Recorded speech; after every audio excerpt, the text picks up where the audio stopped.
Welcome to Bubbles and Breakdowns, a space designed for you to show up as your beautifully imperfect self, where we dive into the good, the bad, and the bubbly. I'm Katrina. And I'm Ashley. And whew, I don't know about you, but I'm busy. Busy. And we often wear busy like a badge of honor, filling every white space in our calendars until our lives look like a game of Tetris where the blocks never stop falling and I fall with them. But what happens when the adrenaline of productivity masks the onset of total depletion? Ooh. Mm-hmm. This episode explores that thin line between a full life and an overscheduled one, and why we don't realize we've hit the wall until we're already leaning against it or are flat on the floor. Pancakes on the highway. Done. I feel like I'm so torn between this because there's been so many times where my husband goes, Ashley, I'm telling you a month ahead of time. This weekend, you said we have nothing going on. We do. It is nothing. The thing we have going on is nothing. And yes, I go, Brad, yes. Okay, I'll follow in suit. But and then, do you know what's funny? That weekend comes and we're kind of bored. Yes, samesies. If I don't have something, I get bored. Same. And I'm like, are we so used to Yes. this go, go, go mentality that on the relaxing days we are like jonesing for something? Well, and frankly, we also have younger children and they get bored. They're like, I've already played with all of these toys and I've already looked at all this stuff and I've done art projects until I can't color anymore. And they're like, get me out of here. I know. But I think our children are also trained, unfortunately, to expect a lot of activity. I know. I pick up the kids from school and they'll sometimes go, where are we going? And I'm like, nowhere. And they're like, can we go out? Yeah. They're like, can we go out to dinner? And I'm like, no, you're going to eat leftovers and you're going to like it, But I do think both of us are really we have to give ourselves a little bit of congratulations for we enrich our families' lives. We are planners, both of us. They are so lucky to have us. Yeah, you know what? They are. Dang it. And they probably also but then the adverse Selfless is that plug. Yeah. We create these trips, we create these adventures, Totally. we create experiences, but then we do pay for it with sometimes I am extremely irritable. For sure. Because I'm so overtasked. I know. And I think part of it too, while you're in that craziness, it could be a crazy summer or a crazy whatever. I think there's a culture around that too. I'm just thinking of summer coming up and we're scheduling so many things and got to keep them busy. Yeah. And it's also it's summer. You only have 18 summers with your kids. I know. And you better love it and you better enjoy it and you better do everything you can. And it's the cultural pressure of that is a lot. Mm-hmm. And then you see everybody doing their, we checked off our entire month of July list of, we had the s'mores in the backyard. We also camped 6 times and we went, to the lake in the cabin and, memories forever. And I'm like, did you breathe? I know. Did you breathe? Did you have fun? Did you get life done? Exactly. I know. And looking back, I think we've talked about this before. The memories I have growing up and as a kid aren't the special things. Yeah. It's the mundane. Mm-hmm. So I think there's it takes a little bit of the pressure off when I start to think of that, at least hopefully. But there is a cost to overscheduling. There's been times, I will remember this so much. Last fall, I was crazy. And I feel like Katrina even said, you're crazy. What's going on? And then I got strep. I don't remember. And then I got strep throat. Yeah, you wore yourself out. I remember you just being so Ash, chill. And I was like, I got so much to do. But it was whoa, your body will take the price for overscheduling or and you pushing. were moving. Oh my God, a lot of things. And then when you go through these kind of high adrenaline overloaded weeks and months, your body will ultimately crash and all the things that adrenaline has been masking rear their ugly head, whether it's strep or just all of a sudden you're just dead to the world. I'll talk about the other night. Where were we? Oh yeah, we were coming back from a mini trip nearby and we had just a blast of a weekend and, we're unloading and for whatever reason, my husband and I, it's almost this who can unload the fast kind of thing the fastest competition. Thing and then all of a sudden, before our kids maybe have even gone to the bathroom, we have a load of laundry in. We're what is wrong with us? And I've literally had to say let's slow down.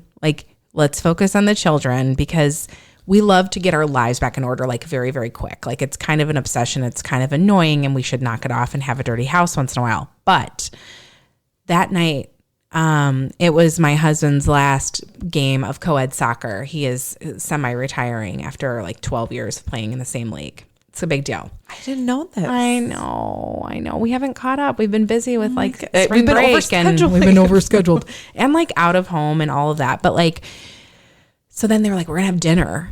And I was like, the game's at 5. That means we're done at 6. I'm like, we just got back from a mini trip. The kids are exhausted. I was like, this is a very bad idea. And he was like, yeah, but it's like the last, they'll have fun. And I was like, I really don't want to. And I did anyway. What happens? Meltdowns. Full on. And not only that, the game before was running 15 minutes late. So then we were pushed 15 minutes even later. By the time we got to the restaurant. 7? No, it was 6:30. 6:22, actually. Exactly. This is why. Because I was calcing it. Okay, this is an aside, and I hate to do this, but this was like right when Katrina and I first started hanging out and like podcasting days. I was like, oh my God, Brad, she's my girl. Because like you're coming over for a play date. It was our first one with our daughters. And ETA 9 minutes. And I'm like, yes, like someone that speaks my time level. Because 6:30 and 6:22 are not the same. Yeah, they're very different. Very different. But regardless, our table also, we had a reservation. I even called to make sure like they could add a few more people who decided they wanted to join us. We had a party of 14. I was like, they're going to have it set up. I'm like, we're running 15 minutes late. I wanted to let you know we'll be there. So we get there. Our table's not even set up. I'm like, guys, first of all, my son's ears have now fully closed. Oh. He's not listening. He's playing with the revolvador. He's running outside, hiding behind planters. I'm like, get in here or else you are not getting your Sprite. I'm like threatening at this point. I'm done. Then my poor daughter didn't get to sit by the person she wanted to sit by. And so then she's full waterworks. Losing. I mean, both my kids were imploding. All the kid-free adults or adults with well-managed children, well-behaved children, having the time of their life. I'm over here in DEFCON 5 after a mini trip, Ash. And I was like, that's it. So then that night, kids go to bed. I'm talking about the burnout part right now, right? So like we go hard. Go hard. That night, kids get down. Of course, I had to ping pong ball between both rooms like I always do.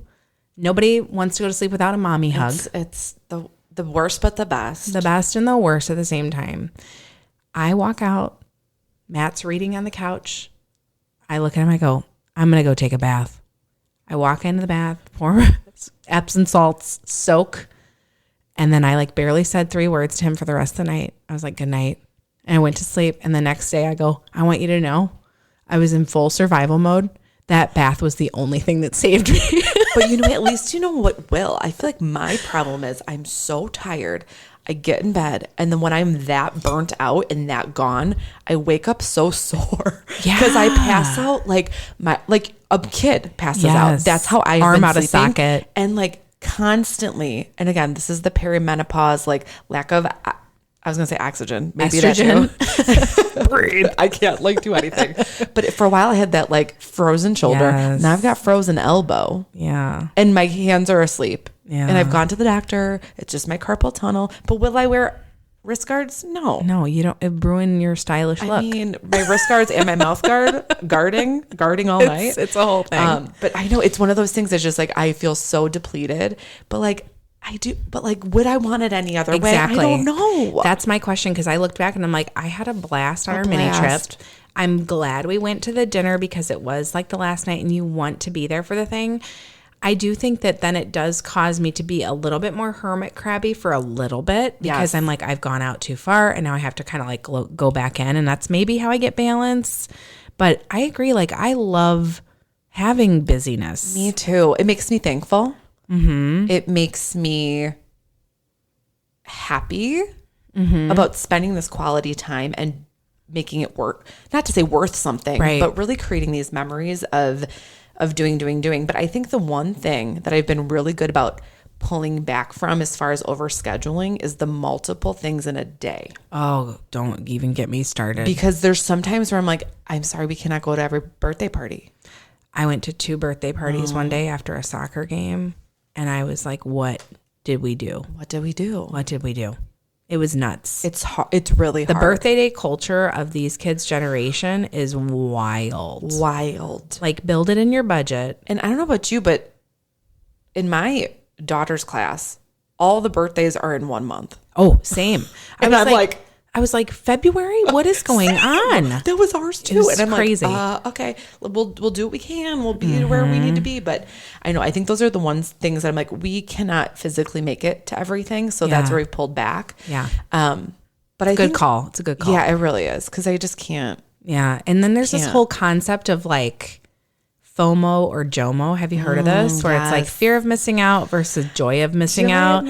First of all, I don't know if joy is the right word for that. I think it's like a little overstated. I don't know. Sometimes I feel joy. You do? I do. Oh. But it's only when I'm focused on things that I want to be doing. Yes, if that makes sense. If the exchange is a positive one that brings you joy, I get it. Totally. But if it's just, I don't want to go, therefore I'm not going. For me, it's more just like being content with missing out. For sure. Versus like, it doesn't necessarily like elicit joy, but you know what it did? It prevented me pain. For sure. Well, I have a question for you though.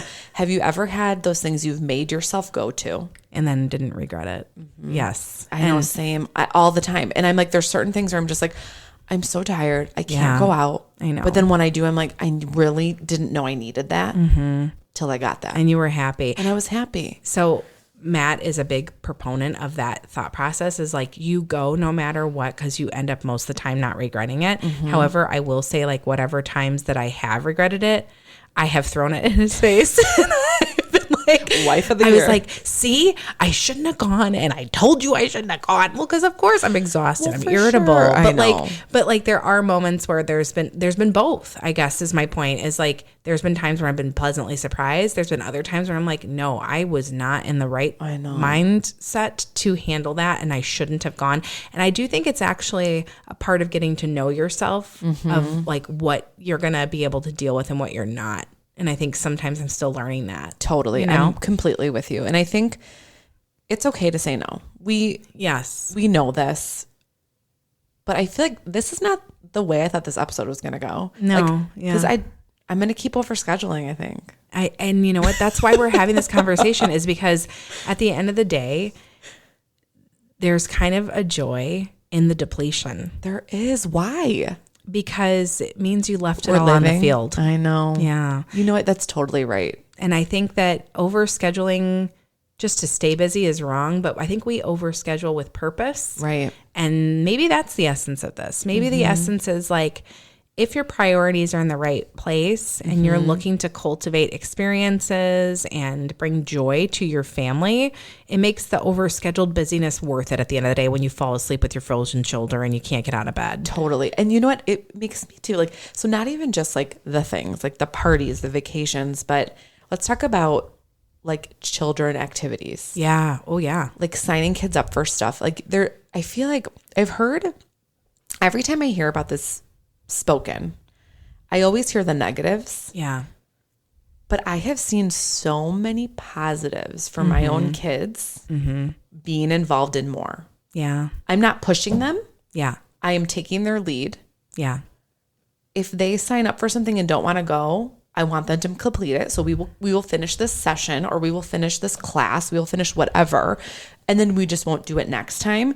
But seeing them busy in that, I see them thriving. Yeah. And you know what it's doing too, just to like complement that, is it helps them create a sense of their own personal identity. Yes. Because they're usually involved in things without you, or maybe you're on the sidelines or behind the window at a swimming class and you're seeing, and you know, for example, right now I've got both my kids in swimming and they want to go and they love it. It's a short, dedicated amount of time. You know, my daughter's in gymnastics and she loves it. So is my son. And then we also have my son signed up for soccer. He doesn't love soccer. And I said, this is the last one. If he really still doesn't, then we're done. But to your point is like, you got to read your own kids. Totally. If it's energizing them and they look forward to it, you're doing the right thing. If they don't, and then, you know, like, I think with my whole thing with the activities thing is like, whose agenda is it? And I love that you said you're following their lead. And I think that's really critically important, especially at the ages that we have our children at right now, because What I don't want to do, like full stop, is I don't want to live vicariously through them. I don't want to like make up for lost dreams of like, well, you're going to be a prima ballerina, or you're going to be a figure skater or you're going to be a concert pianist or violinist or whatever the missed dream was from our childhood. Like, I don't want to be like overscheduling them towards those things to achieve a goal that I never did. No, because they don't probably even want that. For sure. And I think it's this age, it's important to expose them to different things so they can find their thing. And if none of those are the thing, fine. And that's okay. But we'll find something that go be the mathlete. Yes. Go be the drama person. Absolutely. Yeah. Like what makes them smile? Yes. What makes them think? What makes them proud of themselves? And starts to complete, and like you said it perfectly, builds their identity. Because our job as parents is to let them go one day. Mm-hmm. So if we are accurately propping them up, not overscheduling for overscheduling's sake, right, but exposing them to enough that they're not burnt out, that they are enjoying it, but while completing it if they don't, right? I think that's very important for my husband and I both. We are really giving them the tools to succeed. Yes. It's about resilience. It's about commitment. Yes. It's about, being adaptive to what's being required of you. Huge skill. Yeah. And a lot of kids aren't. I agree. And it's so interesting because there's a lot of this like gentle parenting and, we're kind of drifting in topics, but it's like at the end of the day, we're not just, like I said, it goes back to the purpose. Like, what is the purpose of the activities that we're doing? And are we prioritizing the right things? And I think that that's the check. Yes. Is that if you're prioritizing the right things, great. Now, adversely to people who are out there right now, maybe you're overscheduling to, I don't know, get out of the house because you don't want to be there, and then you're not focusing on maybe an issue that resides there. Or maybe you're overscheduling yourself with work to stay away from your family. Mm-hmm. Maybe there's another issue there. Like, I really think there's something to, Ashley, about finding out what is the purpose of the busyness, or is it the performance culture where you feel like if I'm not busy, then I'm losing at life, like if I think that's the healthy maybe assessment with this overscheduling and checking ourselves. Totally. And I think there is, like I said, like, we get bored for a weekend, but it's very important to be happy and content in your home without having something to do for the day. And, we're people that like to get out and enjoy those things. But I think there is just that importance too in being like happy with where you're at. And let's talk about this because you just triggered one thing for me, which is like the moments that we weren't overscheduled. And let's say we did have kind of like a home-based weekend instead of running around. I've had some really amazing developments in my neighborhood where all of a sudden we're all having dinner in the cul-de-sac together. We're having a bonfire. The kids are playing together, especially when the weather's nice. And we're like, wow, that was so wonderful. Or all of a sudden, everybody's over in our driveway and we're having a happy hour. And I'm bringing out snacks. And it was just like the most happy accident. And you know what? I feel like that's a really good point because I think knowing your neighbors has changed. Yeah. Because I've talked to some people that don't even know their neighbors and they've lived in houses for years. Yeah. Because they're always busy. Like, you're right. Like, I don't know if they have time really that they sit outside and just put the vibe out, like, hey, I'm ready to socialize. Like, yes. For people like who do want to build a sense of community, one of the biggest tips that I can give you is like sit in your front yard, not your backyard. Put yourself in your front driveway, be visibly present. If you're hiding in your backyard, no one's going to come and talk to you. Totally. This makes me think of my grandpa. He did that constantly, Grandpa Ed, or he'd ride his rascal around the neighborhood. So sweet. And I love it. But everyone knew him.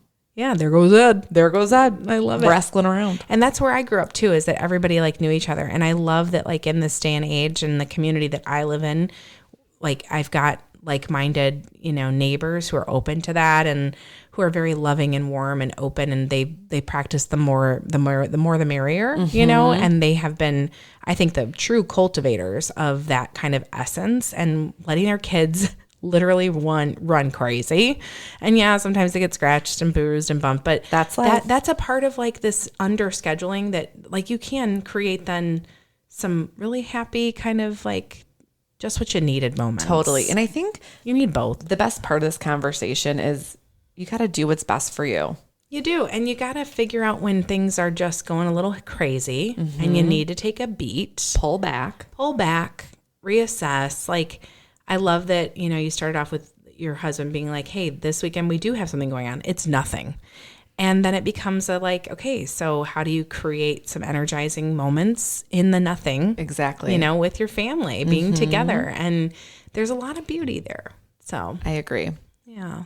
So I hope that this gave people a way to think about not just being productive for productivity's sake, not just scheduling to schedule, but to be purposeful. I don't know. I think that's what I'm taking out of it, and making sure it's aligned with our priorities and what we want to get out of life. Check, check, check. So let's... I'll schedule that now. Yeah, go ahead. Put that on the calendar. And One more thing to do. No, just kidding. Yeah, I know. One more thing. Check it off. It feels so good when we check it off. I love it. And remember, everyone, after every breakdown, don't forget the bubbles. Thanks so much for joining, tuning in, Skyping in. Just kidding. Nobody's doing that. But find us on the gram. Follow us. Give us some stuff to talk about. Let us know what you think about what works best for you in your scheduling universe. And don't forget to listen to us on Spotify, Apple Podcasts, wherever you get your podcasts. And thanks. Cheers, everybody. Bye.